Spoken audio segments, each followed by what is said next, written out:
Here it is. The mothership has finally landed. I moved house 2-3 months ago and managed to, at long last, get myself somewhat of a dedicated studio room. So I'm really excited about this one. It's taken a bit of configuration and setting up. I thought I'd talk you through it for those that might be interested. Then we're going to have a bit of a jam. So the hub of all of this is this wonderful machine here, the Hapax. This is routing out to this MIDI box here.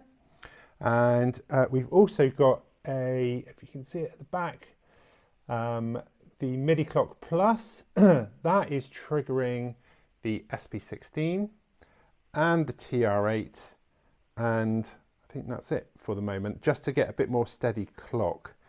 I have to say the Hapax MIDI clock is absolutely brilliant. It's very stable, but I've just found personally, just having that little bit more control using the MIDI Clock Plus makes a big difference.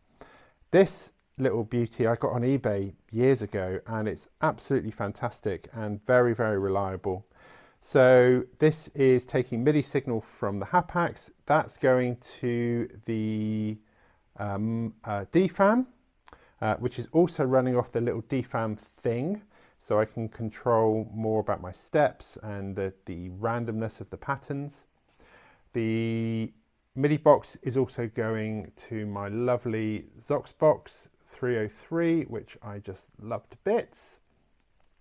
As I said, the MIDI Clock Plus is also triggering the SP16, which I still can't let go, even though I've got a Digitact and it's like 3 times the size of a Digitact.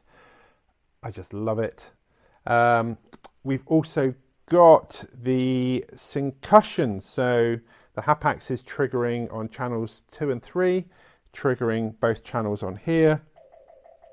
And this thing just makes some fantastic noises, especially that sort of hi-hat. We've got the TR8 running. I do actually have an RD9, but the ride seems to have stopped, and I don't know, this is just the old reliable, so I've loaded this back up again. Down here, not going to use it for this session, we've got the Korg Minilog XD and also the Nord Drum 3P, and for kick duties, the ever faithful M-Bass 11. If you can pick one of these up, I highly recommend it. It is just savage, and you just have to do very little with it to get some amazing kicks. Also, I decided this morning to get the Virus TI up again. I'm glad I did. I absolutely love it. So all of these are running in the background. I don't know if you can see. We've got 2 sound cards back there. That's the, what are they? The Sapphire 18i20 and also the Scala 18i20 and also the sort of add-on, what's it called? My memory is gone. The Octapro, that's it. So an additional 8 channels. So we've got 16 channels of audio in there, which is fine. A shitload of cables. Don't even look at the cables. I mean, that's nothing compared to anyone who works in modular. So down here, I had to make some sort of creative decisions. I've got a few extra toys as well. I do have the Pulsar 23, the Lyra, the Bassline, which I do love and got for an absolute bargain. The Typhon, which I love as well, and I did treat myself to a Percons, and I'm really mixed about this one. So it's got some great sounds, but it's a lot of money for 4 or 5 sounds, or various algorithms and oscillators. And I know they've just updated the firmware where you can import samples. It's a lot of money, and I'm sort of feel I could probably get more value out of other equipment and less frustration.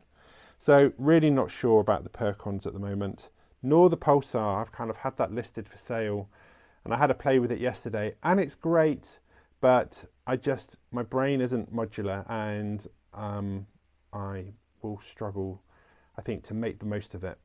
The Lyra, on the other hand, I absolutely love because there's no wires involved. It makes some incredible drony noises, and that is not going anywhere. So that is the setup. All of that is running through to Bitwig on the mixer. This is the new Bitwig Beta. So the beta version has much better hardware management. I'm so glad about this because this was really not a pleasant experience, and being able to now really it'd be nice to see monitor inputting when you get a signal on here. That would be awesome, but this is a big help. And so for this, I'm not using many effects, a bit of distortion and reverb on the 303, a bit of compression, a bit of reverb on one of the sync sounds, some reverb on the DFAM, and I think that's probably it. A couple of bits, not the Nord drum, I've renamed it. So what is that? That's the kick, I would imagine. So a little bit of saturation on the kick. Yeah, so really pleased with this setup. Jamming on it is a lot of fun. Shall we have a listen?